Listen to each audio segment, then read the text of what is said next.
Welcome to the Peterson's Bowhunting Podcast. All bow hunting, all the time. Now, here's your host, Associate Editor Mark Demko. So, hey, everybody, welcome to the Bowhunting Podcast. As we're here today, we're in early part of September, and bow seasons are gearing up across most of the country now.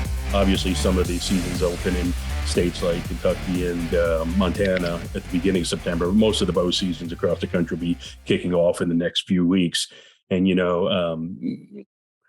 over the years, I've been bow hunting for about 30 years. And, as you get older, your health changes a little bit, and you can have some issues that develop that are really pertinent to bow hunting and be able to bow hunt effectively. One is people will oftentimes develop shoulder issues, frozen shoulder and other issues where they can't pull the bow back. But the other thing that affects a lot of archers and bow hunters is changes to their vision, eyesight issues that can give you some challenges if you're trying to focus on the pin and the target and things like that. So we have a great topic that we're going to discuss here today.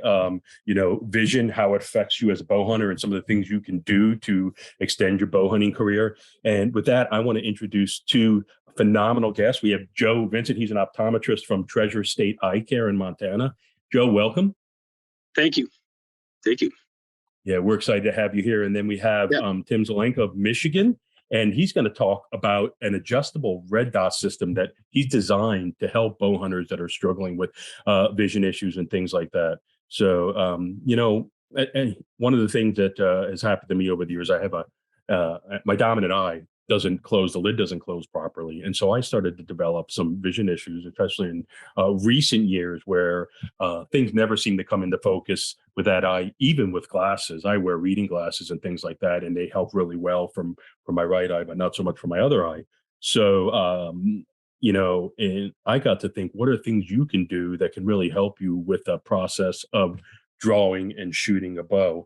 But Joe, you obviously work in the eye care industry, and you want to talk a little bit about how your vision changes over time and maybe some of the things that bow hunters can think about as this process is taking place. Yeah, you bet. So, this is a question I get all the time from my patients. And then, like you mentioned, I've got, another company that I make archery scope lenses for target archery stuff. So I get questions a lot from folks kind of, mid-late 40s, early 50s, just starting to get into that term we call presbyopia. So that's when you lose that near vision. And that just comes from having birthday parties. There's not a lot you can do about it. It's kind of an inevitable change that kind of a rite of passage everybody gets to go through. And so for those of you guys that, are already to that point, it's no real surprise, exactly how things go. All of a sudden things up close start getting a little bit blurry. You're kind of having to feel like you're holding things back further and further.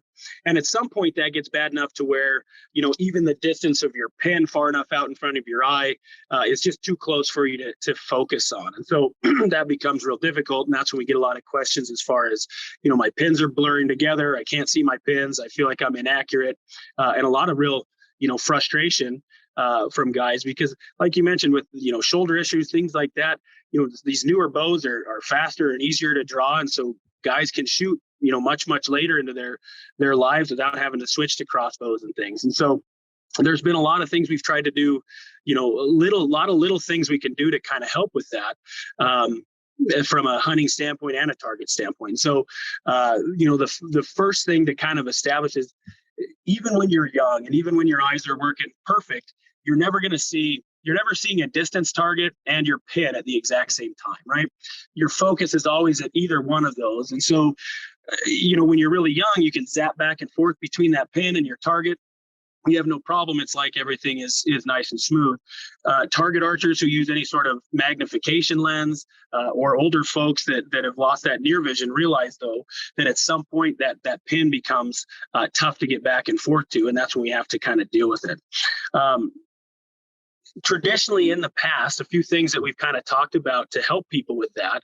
A few things. The one big thing that I think that is overlooked a lot is to get your annual eye exams. And I think, as an optometrist, I'd be doing a disservice if I didn't mention that on here. But there's a lot of little things we can find at an eye exam. There's a lot of little prescriptions that you might have that maybe don't bother you day to day. They may actually help you through the day, help you see a little bit up close without having to need readers and things.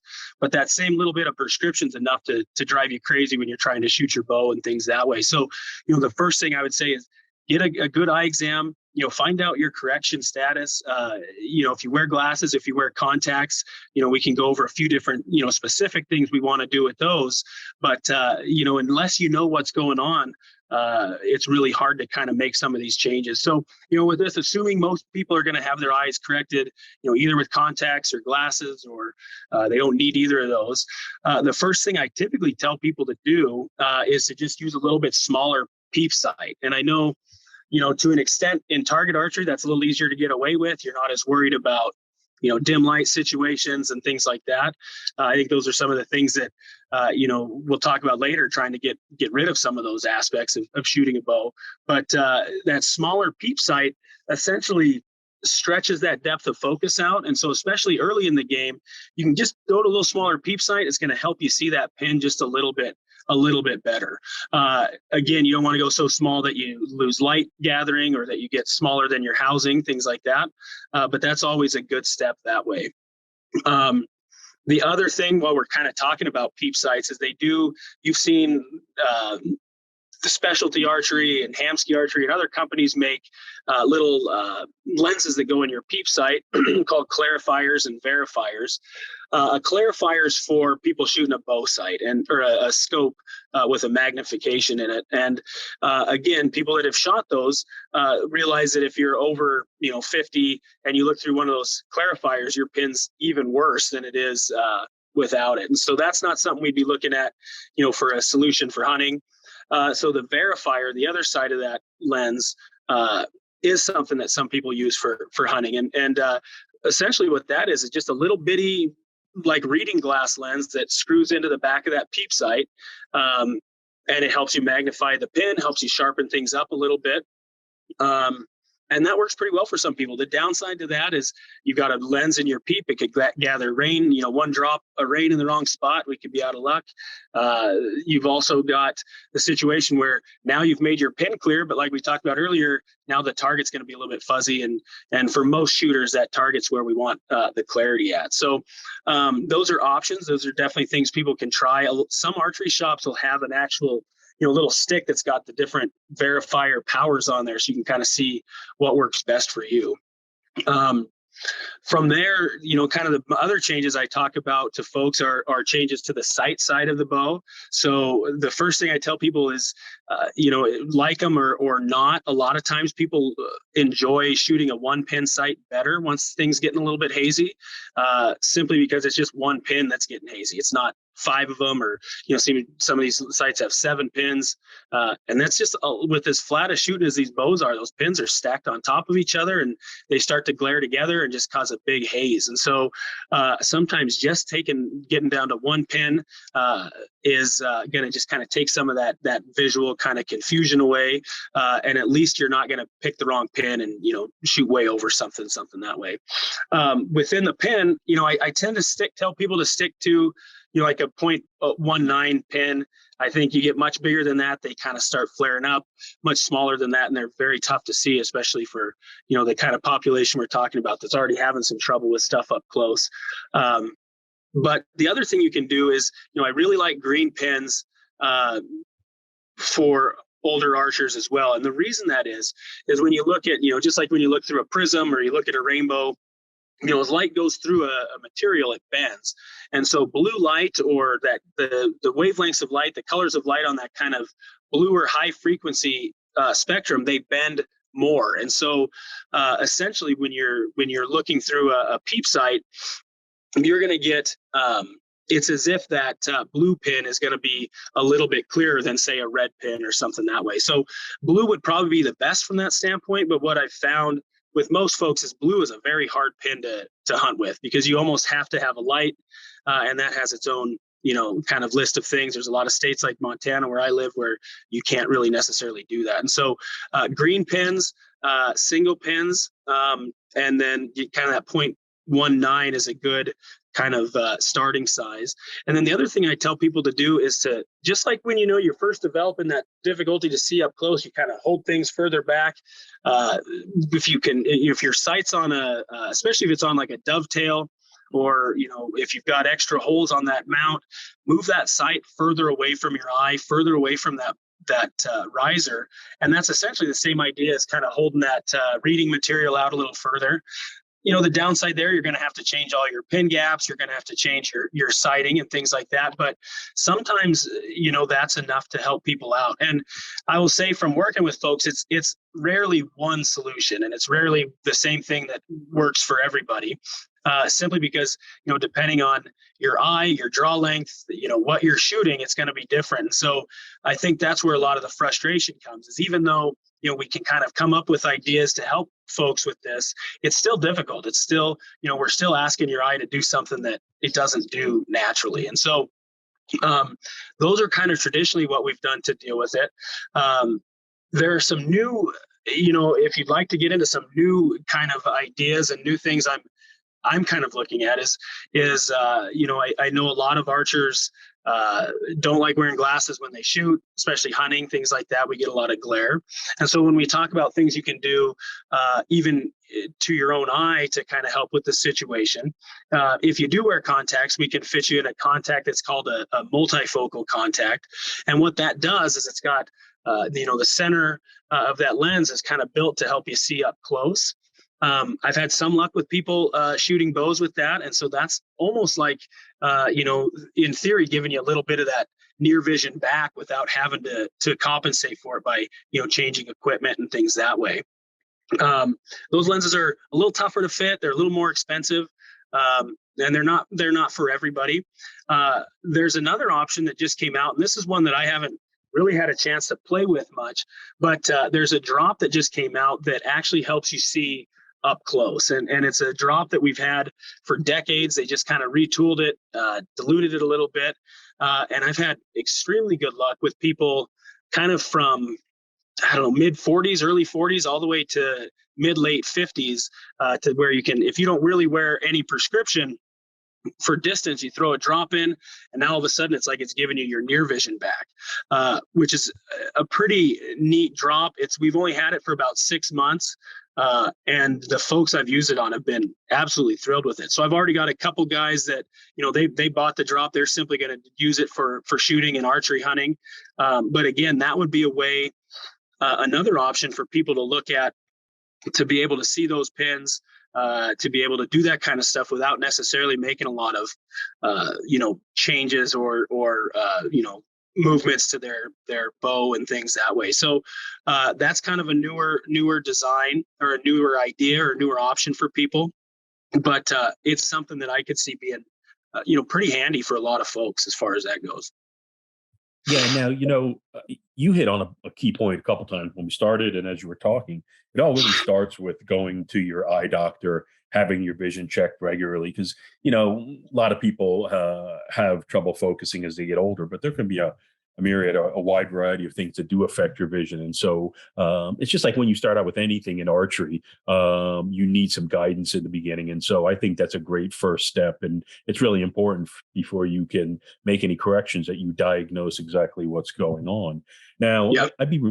I'd be remiss if I didn't mention you're actually a longtime competitive and target shooter. So you've done a lot of shooting yourself, and you also have a company called 406 Archery. Can you talk a little bit about that? And you make special lenses and things like that, mostly for target shooters, but talk about that. Yeah, so I've got a few, so I do a lot of target archery, like you mentioned, and it just kind of, it was one of those things that honestly started when I was in optometry school. I was buying these lenses that cost $400, $300 for these super fancy special glass lenses that were, the thing that was going to make me shoot the best, right? Because they were expensive, so they had to work. And I kind of just got to thinking that there's really no reason, to pay, that kind of price. And so I started looking into kind of sourcing my own lenses and cutting them to shape and things like that. And because of my profession, we have a 3-doctor practice. So I get a lot of volume as far as lenses go. And so I've always been able to to offer cheaper lenses to folks that are, my opinion, every bit as good as some of the other ones. And so I've had really good luck with that kind of business. I'd say it's almost better luck than I was hoping, to the point where I'm in some cases too busy. I've got 2 kids now and things that way. So I'm kind of a one-man show on that. But again, the principle is the same as in target archery. You're trying to magnify that target. When you're looking at a Vegas X, it's the size smaller than a dime at 20 yards, and you miss that 10 one time and you're out of the game, just like that. And so guys really want to be able to see those lines. They really want to be able to see those X's. They really want to be able to see that divot in the foam or whatever the case is in 3D. And so they use a lens to magnify things. Again, when we magnify that lens in the front of your scope, that puts more, I would say, kind of more strain on the system, in the sense that your eye is going to have to focus through some of that to clear it up. And so, like I mentioned a little earlier, that's when we get into clarifiers. And those clarifiers, again, make your near sight, or your your pin, a whole lot harder to see. And so anybody who's shot target archery has gone through that. I mean, even if you're 15 years old, if you put a 6-power lens in front of your scope and a medium power, clarifier, that pin's going to disappear in a hurry. And so that's why you see a lot of target guys shooting real bright pins, huge pins, a lot of guys shooting big loops or hoops where they just see right through them. And that's because that target, is always sharp, but that pin is always fuzzy. And in target archery, a lot of people, like it like that. They want to concentrate on that sharp target, and the pin kind of does its thing behind it. So I kind of got into it just because I wanted to look for a cheap option that way. But again, it's given me a lot of, interaction with people as far as trying to figure out and troubleshoot some of these issues that they're having. And so I do have a few people that hunt with lenses. I don't think it's a big issue if you do, especially, 2, 3, 4 power, because sometimes you don't need a clarifier to clear those up. And so, we may have folks that have something like, macular degeneration or glaucoma or something that's caused their vision to be decreased. And by magnifying that target, that might get them into shooting again. So, that's definitely an option for some hunters as well. I'd say it's almost exclusively for target archers, but I do have a handful of guys that shoot those for hunting as well. And again, that's 406 Archery. What's the website for that? That's 406 Optics. So 406optics.com. 406. My apologies. 406 Optics. Okay. Yeah. So now, at the beginning of this conversation, you mentioned that a lot of times, vision issues, guys might want to pick up a crossbow. That's an easy way with the scope.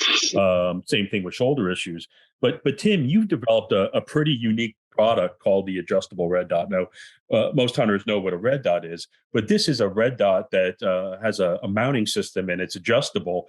And so that's really intriguing. And I'm assuming one of the big reasons you came up with this product is you wanted to help bow hunters. This is something that actually goes on your compound bow, and you wanted to help bow hunters that might have some challenges with vision issues and things like that. So first off, what's the genesis of that? How did you come up with the adjustable red dot? Well, I've been shooting a red dot on a bow for 30 years. And so it kind of, until it was always a fixed sight. So I was just working on the adjustable mount for it. And as that's evolved, 90% of our people that have been coming to us are guys that just can't see anymore. So it's kind of, when we first started, we weren't really thinking about guys that couldn't see, but now almost everyone is, they can't see pins anymore. But I think the biggest reason, I don't know if you want to go into that, why we can see a red dot but we can't see our pins, is the dot. It looks like it's sitting on the target, and Joe can talk to this also. But so now we focus on the target rather than focusing on the dot. We're shooting with both eyes open, and so we just stopped thinking about. We don't use a peep sight. We just look at the target, and the dot just comes in our vision. That's kind of the gist of the red dot on a bow. But there's nothing special about the red dot we're using. It's we like to use like an ultra dot. It's a tube style red dot, a little bit longer, helps us, center up a little quicker.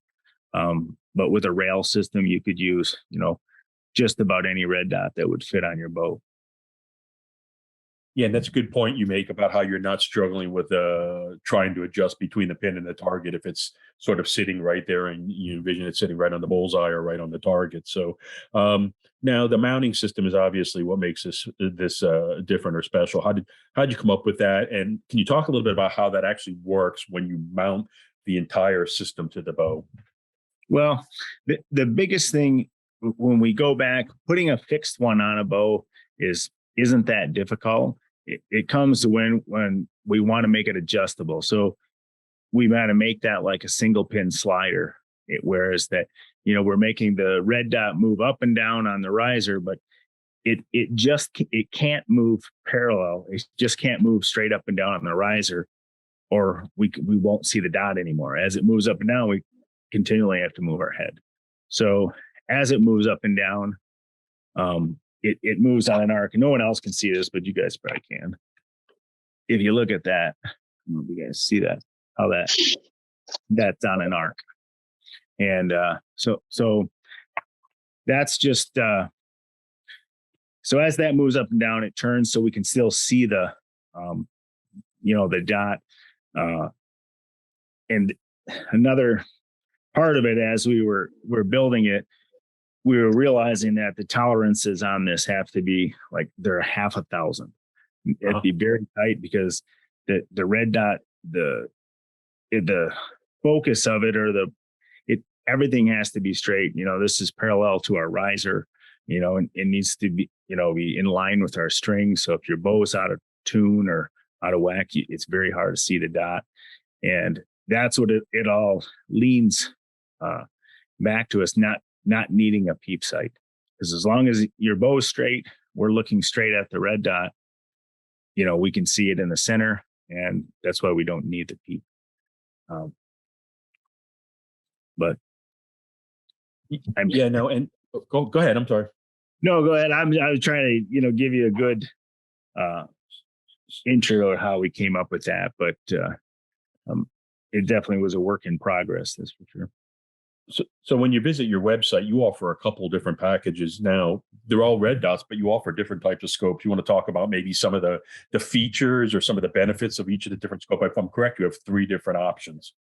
Yeah. So with the ultra dot, you can use just it's a tube that has, just one dot in it, and they all have 11 different brightness settings. But so an ultra dot has one dot. You can choose from a 2 MOA dot or a 4 MOA dot. You go to a mesh dot 2, then you get the option of a 2, 4, 6, or an 8 MOA dot, or a dot with a circle or a dot with a crosshair. And then there's a match dot that just gives you this dot sizes. And for anyone that doesn't know, a 2 MOA dot at 100 yards is going to cover 2 inches of your target at 100 yards. So shooting at 20 yards, it's going to be, less than 1/4 of an inch. So it's a pretty small dot. In, low light situations, you can dial it down to, a 1, super dim. And especially when you have both eyes open, it's not like we're looking through a scope in low light, because they're not magnified. And after a little while, when your muscle memory takes over, the dot's just on the target, and we're not thinking about, aligning a bunch of stuff, or we don't have to have the string touching our nose or fletch in the corner of our mouth or all those things. We just need to center the dot.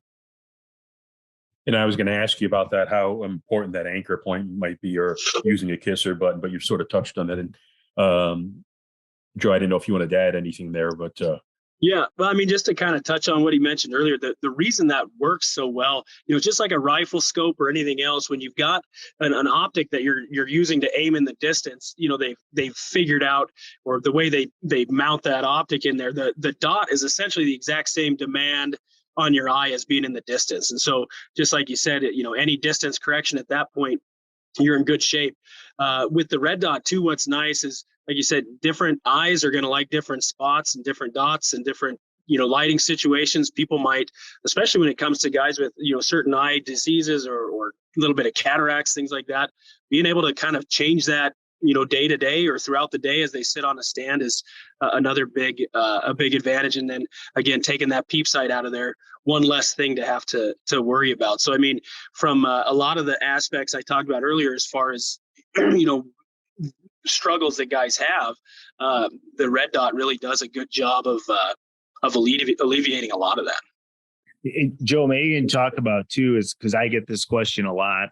Guys that have astigmatisms, they can't, they have a little bit of a problem with a red dot, but a green dot is a little bit better. Why that is that, Yeah, so just like I was kind of talking about the difference between like a green pin or a blue pin and a red pin, just depending on, red is a little more flary for most people. And so if you've got a little bit of uncorrected astigmatism, which a lot of people do, even with wearing contacts and things like that, there'll sometimes with a red dot, because it doesn't, it doesn't stay as tight as I guess you'd say, you'll get a tendency to kind of get a little flaring and things like that from a little bit of astigmatism. Whereas sometimes with a green dot, you might not get that. I haven't had enough experience, looking at the two green dot versus a red dot that way. I think, theoretically that would kind of be the difference there. Though I've kind of looked into it a little bit since we talked, and it seems to me like guys still have some of the same issues with the green as they do the red, as far as, astigmatism, things like that go. The thing I would kind of add to there is if you've got uncorrected astigmatism, you're probably not seeing as sharp as you need to out in the distance anyway. So the complaint that, my astigmatism will make it so I can't shoot a red dot, we ought to have your glasses or contacts figured out to where that's not an issue for you. Yeah. Yeah. Now, the other thing I wanted to ask you, Tim, because these are sort of like a specialized system, you can order them off your website. Are there any measurements that bow hunters need to take into account when they're ordering one of your red dot systems? That's my first question. The other part of that is it universal? Can it be used for both left and right-handed shooters? I happen to be a lefty, so sometimes there's a lot of great products on the market, but they're only for right-handed. So first part is, what do you need to take into account when you're ordering one? Second part of that is, do you make this mounting system for both left and right-handed shooters? Yeah, we make a right-handed mount and a left-handed mount. And the biggest thing we change, and a little bit is fit based on what bow you have, and a little bit of is what's your comfort. So typically, we don't put the red dot in line with the string like you would, because we're not looking through the string like you are with a peep sight. So if you were to hold your bow out in front of you and center the string rest, we like the string to be pretty much on the edge of the glass of the red dot.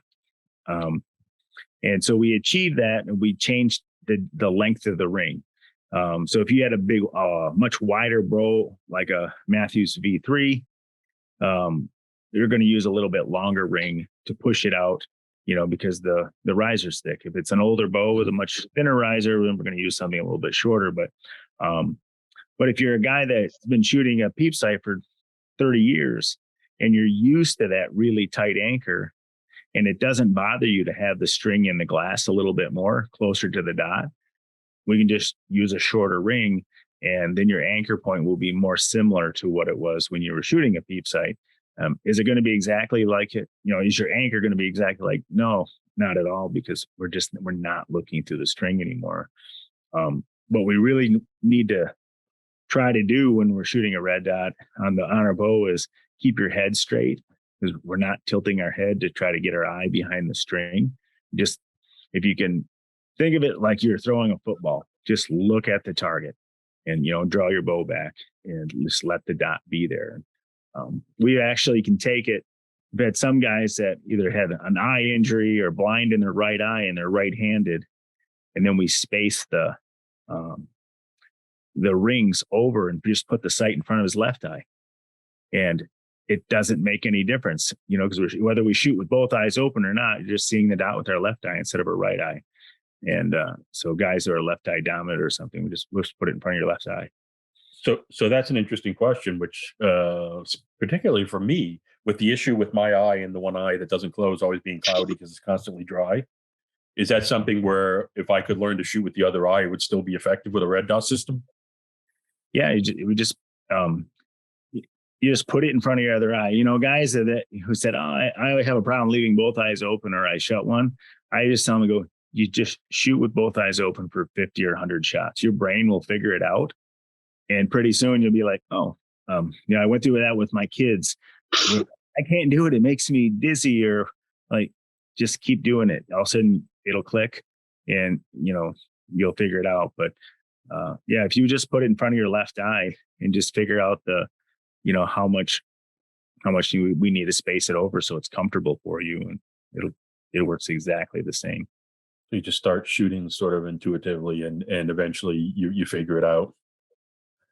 Yeah, it's just like, I want to say it's as close to shooting pure instinct as you can get. And you're like, how could that be with a red dot? And you're like, just because we're looking at the target, and the dot's just that reference. Yeah. Now, before I forget, Tim, your website is adjustablereddot.com, right? Adjustablereddot.com. Yeah. Yep. Yeah. Awesome. Now, you sent me a couple of pictures of some guys, I think, that were using your adjustable red dot and took some nice elk out in Wyoming. When guys come to you and they do have vision issues and they start to use your product, your adjustable red dot system, what's typically some of the feedback you get? Are they surprised? Are they, is it like, wow, you've extended my archery career, my compound career? What do you hear from people? Yeah, I mean, we have every week just the questions, that, hey, can this keep me in the game? Or, we've had guys that quit shooting years ago, and they're just amazed which seems a little strange to me because we've been using a red dot for so long that, they haven't heard of that. But it's just how easy it is for them. I think the most difficult thing is for some people, because they were shooting a peep sight for so long and they're so used to that. And so they have to change stuff a little bit. But, with being able to move the rings, the dot a little closer to the string one way or the other, it's not that difficult to, get them past that. The only thing I would add here is I'm assuming these are legal in most states, but they may not be legal in every single state. I don't know. Every state's laws are different. So I just recommend that you check them out. But I think everybody should be in good shape about this. And the other thing I wanted to ask you is, are you working on anything new? Do you have any other products that you're thinking of along these lines that you're working on, or we might see in a year or two?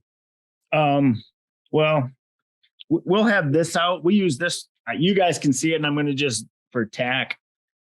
This is a little bit different setup. So with our hunting setup, it's kind of, we adjust the front of the sight up and down, and a big question we get is how far out can we shoot?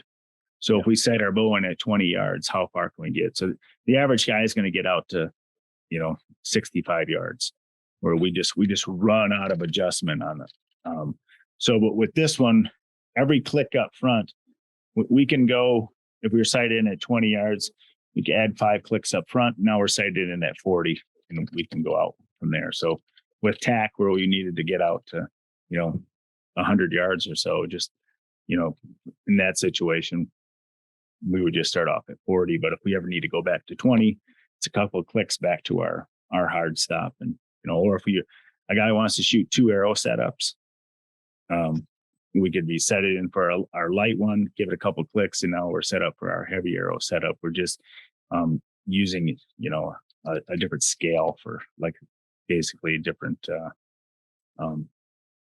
kind of like a single pin slider. We just don't use range marks on our slider. We're just using the clicks. Yeah, but you can set up for, like, if you shoot 2 different arrows, if you shoot a long range or if you shoot a heavyweight, you can already have that set up in there and jump back and forth. Yeah, we put a hard stop up in the front, so we just go back to the stop, and that's our light arrow or our 20 yard. And so we always kind of wanted to keep everything simple, no matter what. When we built the sight with our gear system where it moves up and down, we wanted it big enough so you could drop it in the dirt, and nothing's going to get stopped up, or we can throw it on the ground. We've taken them and taken the ultra dots off and thrown them as far as we can, just beat the crap out of them and then screwed them back on. They're still dead on. So what's the number one question you get from people when they start to inquire about the ARD? What's the first thing most people ask? A few guys, how hard is it to set up? But the guys that are having those vision issues is, will it correct it for me? And I'm like, well, probably. But just the setup, I think because it's different, probably concerns a few people. And the biggest thing I can say there is it's not a pin sight. So you can't think of it like that. It wants to be straight. Think of it like trying to shoot a pistol or a rifle with, your head off the stock. It doesn't work. The red dot forces our form to be good. And, as soon as we torque the bow or something, now the dot's not in the center. Yeah. And you'll help people, right? Because when they buy a product, you help provide advice and instruction and things like that. Because I've got a lot of videos. They can call me anytime. If someone doesn't want to set their stuff up, they can send me their bow. We'll set it up for them. For the most part, once we set it up and sight it in, it's sighted in for everybody. So because we don't have that 2-sight system like a peep and a pin, it's just like mounting a red dot on a gun or a scope on a gun. The only way we can see it is if we look straight at it. Yeah. Well, I don't know if there's anything else you two gentlemen want to add, but I want to thank you both very much, Joe and Tim, for joining us. Is there anything else that maybe we should touch on that we haven't as far as vision issues and maybe products that can help people? Well, sorry, not like I said, just make sure you're getting those annual eye exams. And if you have a question, ask your, I've had people in my office with bows. I actually shoot indoor in my office after hours, obviously. I can shoot about 30 yards. And I've had, plenty of people bring their bows in and we kind of played with lenses. I've had competitive shooters, rifle and pistol shooters bring, guns into my office, things like that. So, when you're trying to work through something like this, try and find an optometrist that's an outdoorsman. Kind of, he can help you, work through some of the specific issues you're having, because they are a little different than regular sitting at a computer job. And not everybody, experiences that. So if you have any questions, obviously there's lots of ways to track me down, but there's lots and lots of good optometrists in the country that hunt and can help you get pointed in the right direction. Yeah. And just to remind everybody, the name of your business is Treasure State Eye Care. And if I'm correct, you're in Great Falls, Montana. Yep. And then you have 406 Optics. Yep. Yeah. Yep. Anything else you wanted to add, Tim? I'd probably just, let, people that are wondering, because I'll get questions after this about it being legal in their state. And it's usually just those states like Montana and Colorado where it's absolutely no electronics on a bow. The rest of the states, if you can have a lighted pin sight, you can have a red dot.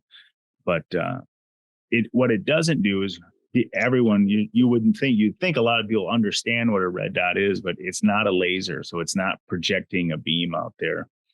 And so just understand that. And a red dot just doesn't have a light in the middle of that tube. So it's actually a light being projected back to you off of a special lens. And that's why we can only see it in the middle. So it is a little bit different. If you go to our blog on our website, we've written some really good blogs to answer those questions about how a red dot works and the differences between a red dot and a peep and a pin. Yeah, and that's thank you for that. It's a great way to wrap up. The website is adjustablereddot.com. And as Tim and Joe have shared with us today, a lot of guys that get older think, I can't continue to shoot through my peep sight. I can't continue to shoot with my compound because my vision's going bad. There's actually a lot of things that you can do to extend your bow hunting career and your archery career. Even if you are having changes to your vision, starts with going to your local eye doctor. If you're interested in going to a red dot system, check out Tim's ARD system. And I want to thank you guys so much for joining us on the Bowhunting Podcast. And For everybody out there who's listening, we'll see you next time on the Bowhunting Podcast. Thanks for downloading the Peterson's Bowhunting Podcast. All bowhunting, all the time. Pick up the latest issue of Peterson's Bowhunting magazine on your local newsstand, or connect with us online at bowhuntingmag.com.